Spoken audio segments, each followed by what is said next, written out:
সাল্লাল্লাহু আলাইহি সাল্লাম প্রত্যেকটি মানুষকে বলেছেন, কুল্লুকুম রাইন কুল্লুকুম মাসউলুন আন রাইয়াতিহি। সবাই এক একজন রাখাল।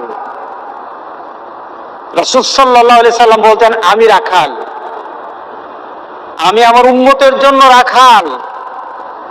আমার উম্মত যদি এদিক ওদিক ছুটে যায়, আমি এই উম্মতগুলিকে সুন্দর করে গুছিয়ে আমি একটা জায়গায় রাখি, যেন জান্নাতে নেওয়া যাওয়া যায়, যেন আমার উম্মতকে জান্নাতে নেওয়া যায়। এর জন্য আমি আমার উম্মতের জন্য রাখাল।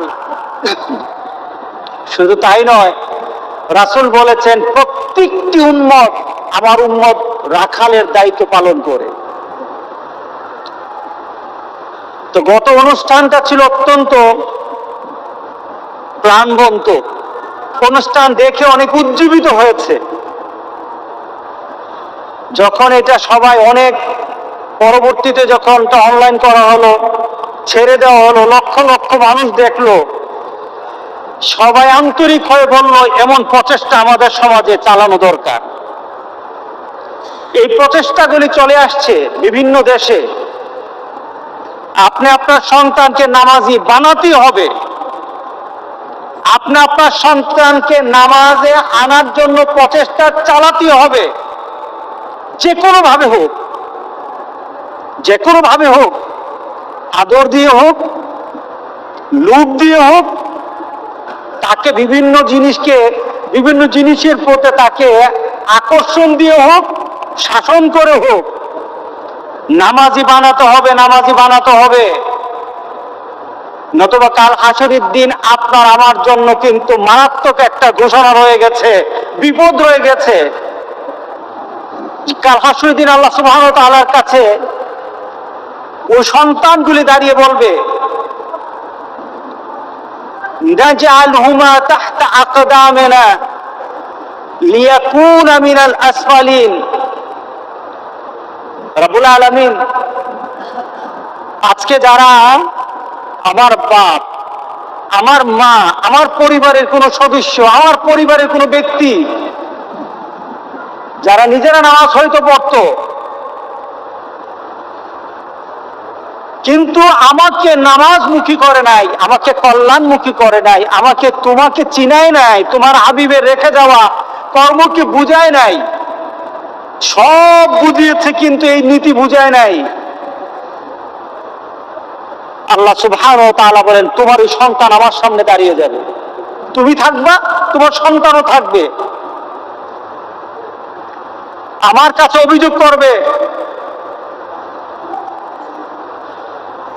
রব্বানা আতানা সাদাতানা ওয়া কুবরাআনা ফাআদাল্লুনা আস-সাবিলা রব্বানা আতিহিম যায়ফাইন মিনাল আযাব ওয়ালআনহুম লানান কাবীরা।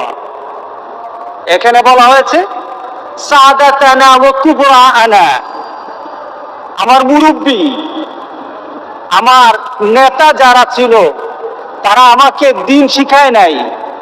আবার অপর আয়াতে আল্লাহ বলেছেন, সন্তান দাঁড়িয়ে বলবে, বাবু, আমার বাবা, আমার পরিবারের আত্মীয় স্বজন, আমার পরিচিত জন কেউ আমাকে নামাজের কথা বলে নাই, রাস্তা দিয়ে হেঁটে গেছে, আমাকে পরিবর্তনের কথা বলে নাই।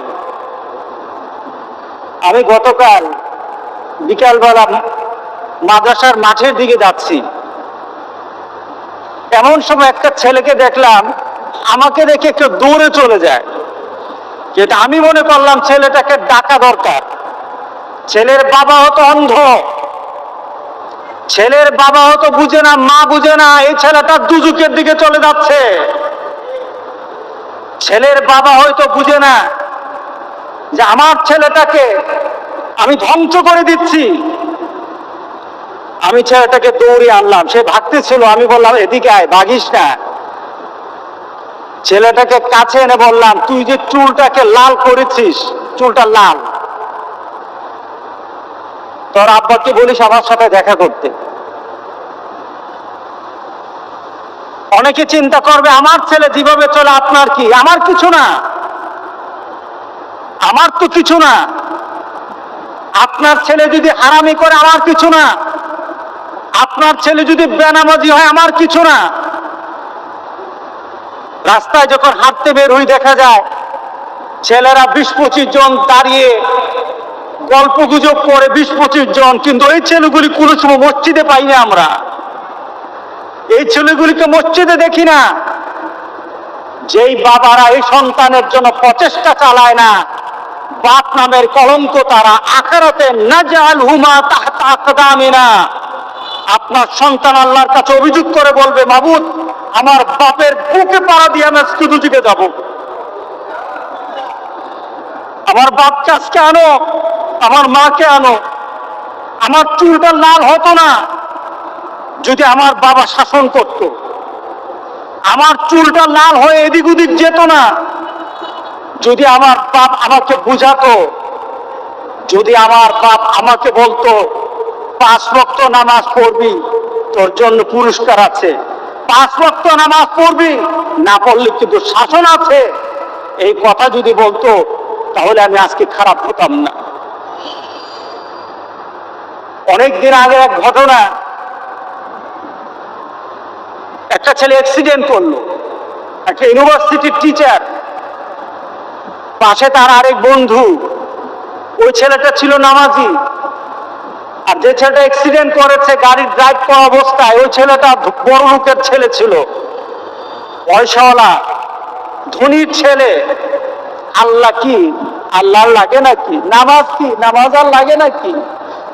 মুহাম্মদ সাল্লাল্লাহু আলাইহি সাল্লামের নীতি কি? এই নীতি ছাড়াই তো সুন্দর নীতি আমরা পাই।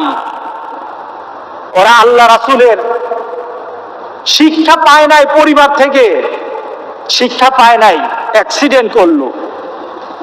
যে ছেলে পাশে বসা ছিল নামাজি ছেলে, ওই ছেলেটা ইনজুরি হলো, সেই হালকা আহত হয়েছে।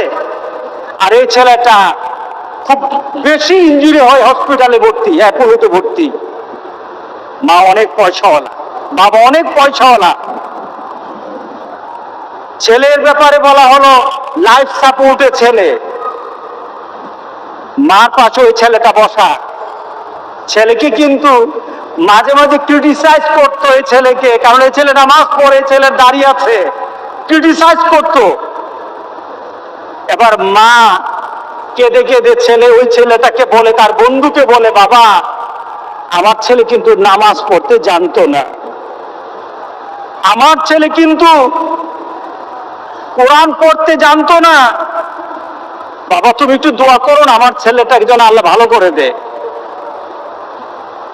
আমার ছেলেকে যেন আল্লাহ ভালো করে দে। আমার ছেলে তো দিনদারি শিখে নাই, দিনদারি পারে নাই, আমিও তো কিছু বুঝি না। আপনার কাছে প্রশ্ন, ছেলেটা মারা গেল, আপনার কাছে প্রশ্ন, এই ছেলেটার দোয়া দিয়ে কি আল্লাহ সুবহানাহু ওয়া তাআলার আযাব থেকে বাঁচানো যাবে? না, দোয়া দিয়ে বাঁচানো যাবে না। ছেলে যখন, গ্রামের একটা কথা আছে,